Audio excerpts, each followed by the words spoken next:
저는 지혜가 참 좋습니다. 지혜는 하나님에게 있습니다. 하나님이 주셔야지만 지혜를 얻을 수 있습니다.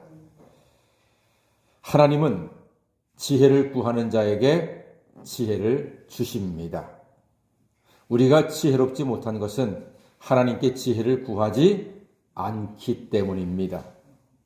저는 고등학교 때부터 성경을 읽어나가는데 고린도전서에 지혜의 말씀, 지식의 말씀, 이 부분이 참 좋더라고요. 그래서 기도할 때마다 하나님 저에게 지혜의 말씀, 지식의 말씀의 은사를 주십시오라고 기도했었습니다. 그 지혜가 참 좋았습니다. 지금도 늘 하나님께 지혜를 구합니다. 목회 전반에서 또 설교할 때도, 독서를 할 때도, 남편으로 살 때도, 아빠로 살 때도, 친구로 살 때도, 아들로 살 때도 지혜를 구합니다. 늘 지혜를 구합니다. 하나님의 지혜가 없으면요, 아무것도 제대로 할 수가 없습니다. 좋은 열매가 나타나질 않습니다. 저는 지혜로운 사람이 좋습니다. 잠언을 읽어나갈 때 그런 말이 있더라고요. 지혜로운 여인은 하나님이 주신다 하는 말이 있습니다. 지혜로운 아내를 위해서 청년 때부터 기도했습니다. 하나님, 제가 지혜로운 아내를 만나게 도와주십시오. 청년 때부터 그렇게 기도했습니다. 지혜로운 사람은 하나님을 경외합니다. 지혜는 겸손히 하나님을 의지할 때 하나님이 주시는 것입니다. 그래서 지혜로운 사람은요, 또 다시 만나고 싶어집니다. 지혜로운 사람 곁에 함께 동행하고 싶어집니다. 왜냐하면 그 사람의 지혜를 통해서 나에게도 큰 기쁨과 즐거움과 행복이 있기 때문입니다. 여러분들이 그렇게 지혜로운 사람이 되셔서 주변 사람들에게 기쁨과 즐거움과 행복을 주시기를 주님의 이름으로 간절히 축원합니다. 이 지혜를 누구에게서 구합니까? 하나님께 구합니다. 하나님 분명히 말씀하셨습니다. 구하는 자에게는 반드시 주실 줄 믿습니다. 그래서 지혜를 구해야 합니다. 나는 나이가 많으니까 충분해. 아닙니다. 평생 동안 하나님의 지혜가 필요합니다. 지혜자는요, 형통한 사람입니다. 저는 저의 3남매가 지혜로운 사람이 되어서 형통한 삶을 살기를 지금도 기도하고 있습니다. 저는 우리 교회 성도님들이, 그리고 우리 새벽 성도님들이 지혜로운 성도가 되기를, 그래서 지혜로운 하나님의 은혜와 능력으로 형통한 삶을 사시기를 간절히 소망합니다. 지혜로운 성도는요, 하나님을 사랑하고 이웃을 사랑합니다.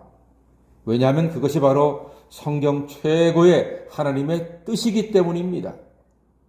예수님 말씀하셨죠.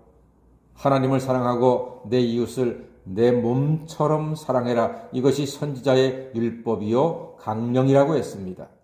그러니까 성경 모든 말씀은 우리 예수님 말씀하시기를 하나님을 사랑하고 이웃을 사랑해라. 여기에서 지혜가 나오고 여기에서 하나님의 지혜가 구체화되는 것입니다. 그러니까 지혜라고 하면서 하나님을 사랑하고 이웃을 사랑하는 것과 관계가 없다면 그것은 하나님이 기뻐하시는 지혜는 아니라고 봅니다. 지혜자는요, 자기보다 남을 더 낮게, 더 높게, 더 좋게 여기도록 이끄는 것입니다. 그래서 지혜는 합력하여 선을 이루는 하나님의 법칙이 됩니다. 무엇보다 지혜의 아름다움은 하나님의 창조와 섭리와 주권을 고백합니다. 왜냐하면 하나님의 지혜는 모든 것이 다 그 근본이 하나님이시기 때문입니다.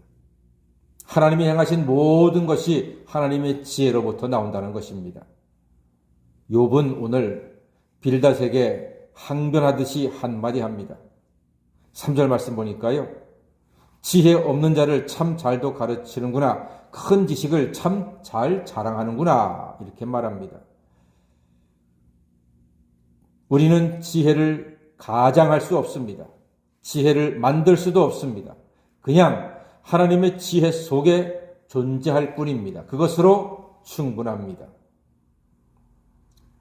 욥은 하나님의 지혜를 오늘 말씀을 통해서 충분히 고백을 하고 있습니다. 예를 들어서 7절 말씀 보니까요. 그는 북쪽을 허공에 펴시며 땅을 아무것도 없는 곳에 매다셨다 했습니다. 표현이 정말 기가 막히지 않습니까, 여러분? 땅을 아무것도 없는 곳에 매달았다는 것입니다. 우리 지구가 공중에 떠 있잖아요. 그걸 이야기하는 거예요. 이야, 정말 이 지혜가 놀랍습니다. 우주 공간에 지구가 떠 있게 하심을 이렇게 기록하고 있습니다.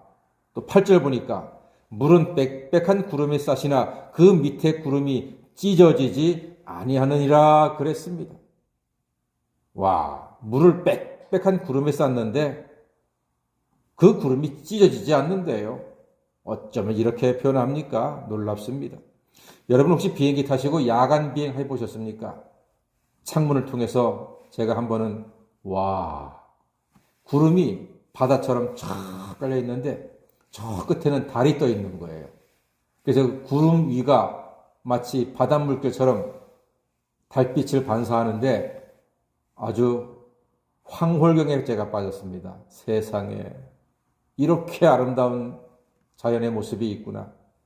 하늘에 떠 있는 비행기는 제자리에 있는 것 같지요.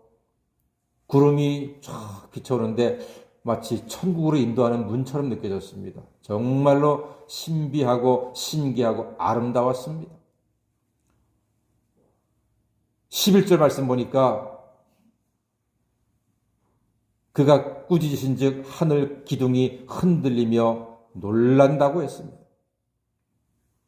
천둥 번개가 치면 없던 죄도 회개하고 싶어지지요.